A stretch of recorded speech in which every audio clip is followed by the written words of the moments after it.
পোনপ্ৰথমে মই নৱপ্ৰজন্মৰ পথ প্ৰদৰ্শক প্ৰতিজন শিক্ষকলৈ শুভকামনা যাচিছোঁ। লগতে মোৰ শিক্ষাগুৰুসকলক শ্ৰদ্ধা নিবেদন কৰিছোঁ। আৰু এয়া হৈছে আমাৰ বিদ্যালয়ত অনুষ্টুপীয়াকৈ আয়োজন কৰা শিক্ষক দিৱসৰ অকণমান ভিডিঅ'।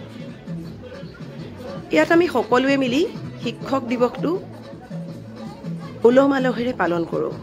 ছাত্ৰ ছাত্ৰীসকলে বহুত সহযোগিতা আগবঢ়ায়। তেওঁলোকৰ মৰমৰ ব্যৱহাৰ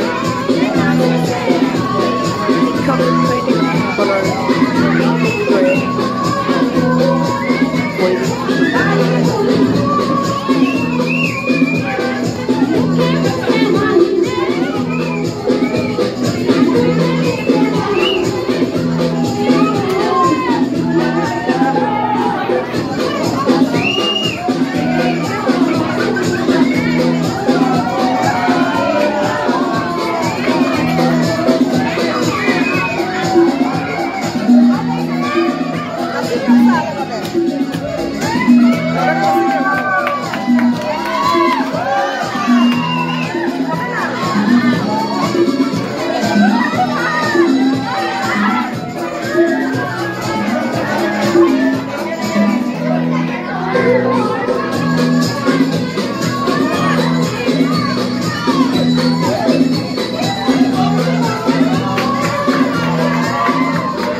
আমাৰ আন এগৰাকী শিক্ষয়িত্ৰী নৃত্য। ছাত্ৰ ছাত্ৰীসকলেও গীত নৃত্য সুন্দৰকৈ প্ৰদৰ্শন কৰিলে। লগতে শিক্ষয়িত্ৰীসকলেও অকণমান তেওঁলোকক মনোৰঞ্জন দিবলৈ চেষ্টা কৰিলে, কাৰণ তেওঁলোকৰ বৰ এটা বেছি ভাষণ শুনাৰ ধৈৰ্য নাথাকে। শ্ৰদ্ধাৰ আজিৰ সভাৰ সভাপতি মহোদয়, উপস্থিত মোৰ সহকৰ্মী শিক্ষক শিক্ষয়িত্ৰীসকল আৰু মোৰ মৰমৰ ছাত্ৰ ছাত্ৰীসকল, আজি এই পবিত্ৰ ক্ষণত মই মোৰ আদিগুৰু পিতৃ মাতৃকে আদি কৰি মোৰ জীৱন বাটত লগ পোৱা প্ৰতিজন শিক্ষাগুৰুলৈ সশ্ৰদ্ধ প্ৰণাম জনাইছোঁ। আমি সকলোৱে জানো আজি ডক্টৰ সৰ্বপল্লী ৰাধাকৃষ্ণনৰ জন্মদিন।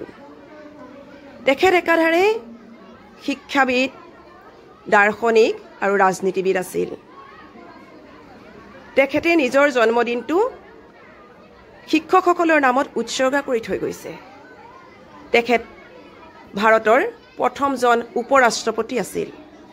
উপৰাষ্ট্ৰপতি হৈ থাকোঁতেই তেখেতৰে কেইজনমান ছাত্ৰ ছাত্ৰীয়ে তেখেতৰ জন্মদিনটো পালন কৰাৰ অনুমতি বিচাৰিছিল। কিন্তু তেখেতে ক'লে, মোৰ জন্মদিনটো এইদৰে নহয়, যদি শিক্ষকসকলৰ নামত উৎসৰ্গা কৰিব পাৰোঁ, সেই শিক্ষকসকল যিসকলে আমাৰ সমাজখন গঢ়িছে, নৱপ্ৰজন্ম গঢ়িছে, আৰু যিসকল শিক্ষকৰ অপ্ৰাণ প্ৰচেষ্টাত মই আজি এই স্থানত আছোঁ, সেই শিক্ষকসকলৰ নামত যদি মই মোৰ জন্মদিনটো পালন কৰিব পাৰোঁ, তেতিয়াহে মই সুখী হ'ম। তেতিয়াৰ পৰাই 1962 চনৰ পৰাই আমাৰ 5 ছেপ্টেম্বৰ তাৰিখে শিক্ষক দিৱস শেষত অসম সংগীতেৰে আমাৰ অনুষ্ঠানটো সামৰণি মাৰিলে আৰু সকলোৱে একেলগে এই অসম সংগীতটো গাবলৈ চেষ্টা কৰিলে।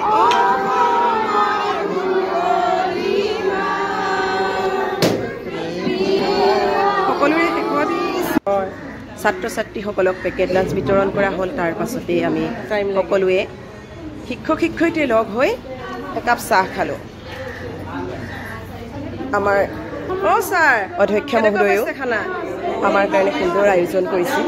তেখেতে নিজৰ হাতেৰে পিঠা পনা বনাইছিল আৰু আমাৰ দিনটো স্পেচিয়েল কৰি তুলিছিল এই চেগতে মই মোৰ শিক্ষাগুৰুসকলক শ্ৰদ্ধা নিবেদন কৰিছোঁ তেওঁলোকৰ ওচৰত ধন্যবাদ জনাইছোঁ যে আমাৰ এই পৰ্যায়লৈ অহাত তেখেতসকলৰ অৱদান অশেষ আছিল তেখেতসকলৰ অপ্ৰাণ প্ৰচেষ্টাত আজি আমাৰ জীৱনটো সাৰ্থক হ'ল আৰু আমি নিজেও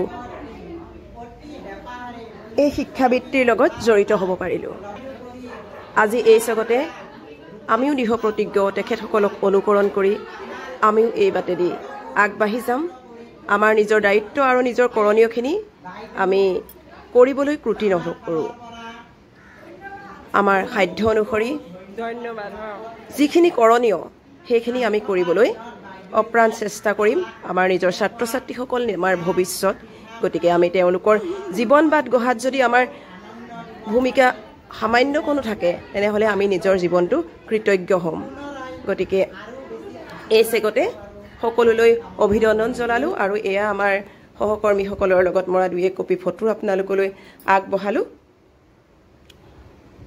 সকলো শিক্ষক শিক্ষয়িত্ৰীলৈ শিক্ষক দিৱসৰ শুভকামনা যাচিলোঁ আৰু ইয়াৰ পৰা বিদায় মাগিলোঁ